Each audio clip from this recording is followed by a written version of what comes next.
E aí, pessoal, sejam muito bem-vindos a mais uma das nossas explorações. Hoje a gente vai mergulhar de cabeça num tema que é simplesmente fascinante: a arte e, claro, a ciência da interpretação bíblica. O nosso grande objetivo aqui é ir muito além daquela leitura superficial, sabe? Aquela leitura super confortável.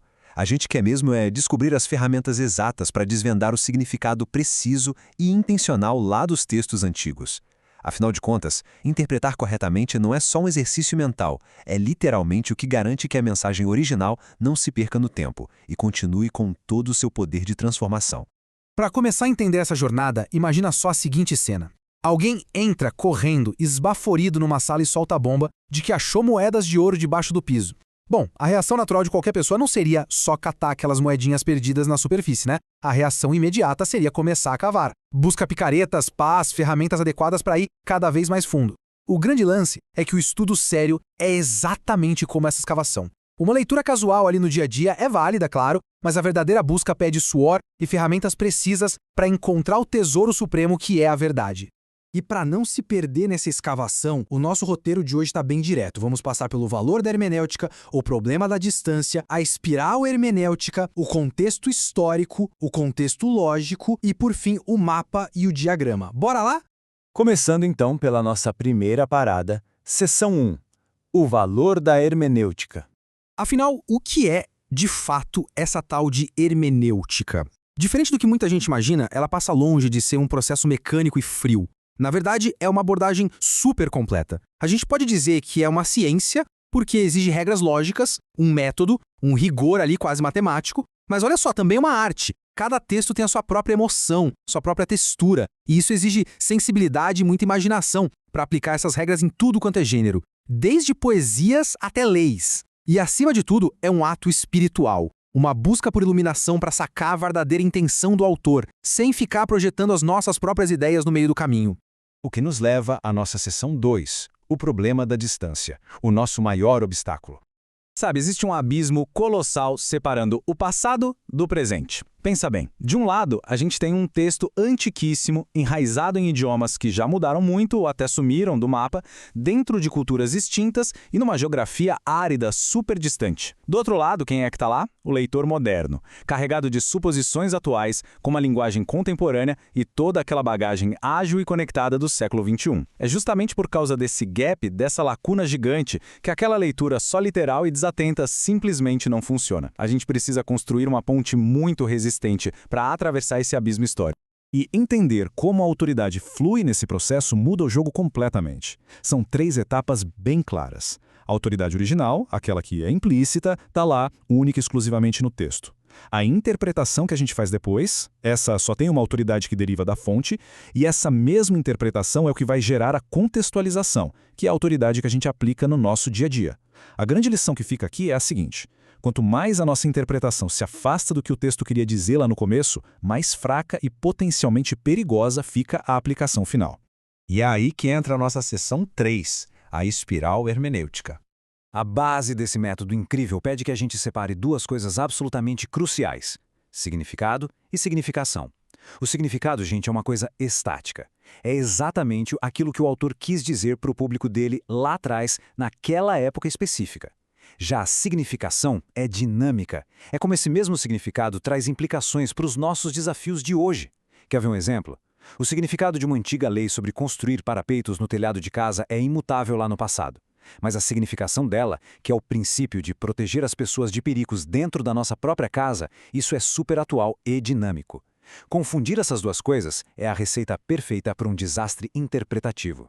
E para garantir que essa ponte entre o ontem e o hoje não desabe, o nosso estudo evolui por 3 perspectivas. Primeiro, a gente começa lá na terceira pessoa, fazendo a exegese. O que o texto em si significa? É algo mais distante e objetivo mesmo. Feito isso, a coisa fica mais íntima, indo para o nível devocional, na primeira pessoa.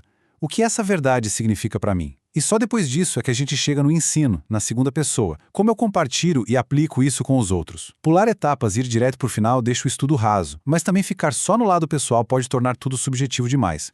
Essa jornada completa tem 10 estágios estruturados que fluem de um lado para o outro. Tudo começa na base, no estudo puramente indutivo, esmiuçando gramática e palavras no idioma original. Dessa raiz, a gente vai subindo, construindo o pano de fundo teológico e só depois de nadar por todo esse contexto histórico e literário é que a gente chega lá no topo, na aplicação prática e no ensino.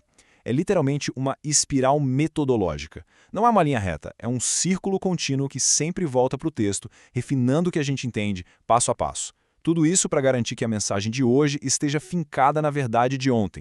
Chegamos então na seção 4, o contexto histórico. Aqui é fundamental a gente sacar quais ferramentas estão à nossa disposição, porque lidamos com dois universos diferentes.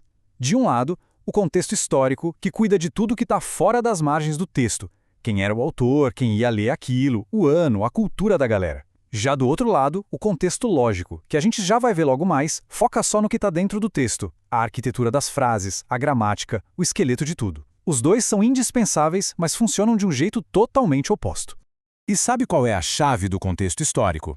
Ele exige da gente um esforço super consciente para deixar o século XXI para trás. Não dá para ir só no achismo. A gente precisa usar recursos externos, tipo comentários acadêmicos, atlas antigos, dicionários, descobrir quem escreveu, para quem e quais eram as regras da sociedade da época. É a única salvação para não acabar colocando, sem querer, valores modernos em palavras que foram escritas há milhares de anos. E aí vamos para a seção 5, o contexto lógico. Olha só que interessante. Os autores antigos não deixaram a gente no escuro. Eles espalharam um monte de pistas estruturais nos textos. São como migalhas de pão gramaticais para guiar quem está lendo e mostrar para onde a ideia principal está indo. Tem que ficar de olho vivo em palavrinhas de transição, tipo um portanto ou todavia, que viram o sentido da frase de cabeça para baixo. Tem também aquelas perguntas retóricas que mudam o foco do nada, ou um salto de tempo e cenário. Até mesmo a mudança no tempo dos verbos ou a repetição exagerada de uma palavra são o autor gritando: "Ei, presta atenção nisso aqui!" Pegar essas dicas é o que impede a gente de se perder naquelas ideias gigantes. Chegamos na reta final, seção 6, o mapa e o diagrama. A nossa primeira ferramenta mega prática é o mapeamento do livro. E o método começa de um jeito bem direto. Fazer uma leitura rápida para tentar resumir cada parágrafo usando só umas 6 a 8 palavras. Mas por que tão poucas palavras? Porque quando você tem esse limite curto, a sua mente é forçada a piscar só a essência do parágrafo, deixando as distrações de lado. Depois disso, a gente procura onde o pensamento é interrompido para achar as grandes divisões, até conseguir juntar tudo em grandes blocos temáticos. Isso dá pra gente uma verdadeira visão de águia do texto inteiro. Um panorama incrível antes de ter que mergulhar lá nos microdetalhes. Mas e quando o texto vira aquela muralha super densa, com frases que não acabam mais? É aí que o diagrama de blocos salva a pátria. Essa é uma ferramenta muito visual, como se fosse um raio-x mesmo. A gente fatia o texto, separa o que é a oração principal e vai dando uns recuos visuais nas orações subordinadas usando chaves e setas. Quando a gente faz isso, o esqueleto do argumento aparece. Isso evita que a gente se enrole com os verbos antigos e descrições gigantes. De uma hora para outra, a ação principal do autor salta na tela, resolvendo de vez ambiguidades que pareciam um quebra-cabeça impossível. E para fechar a nossa exploração de hoje, fica aquela pergunta provocativa no ar. Nessa escavação toda, a busca é realmente pela intenção genuína do autor lá do passado? Ou será que a gente está só projetando as nossas próprias ideias modernas e conveniências em cima de um texto antigo? Olha, é super tentador querer moldar a história com a nossa própria cara. Mas usar essas metodologias rigorosas, os mapas e a espiral interpretativa, é a garantia de que o tesouro encontrado no final seja a verdade original, viva, poderosa e muito transformadora. Esperamos que essa nossa análise tenha trazido perspectivas incríveis para os estudos de vocês. Até a nossa próxima exploração.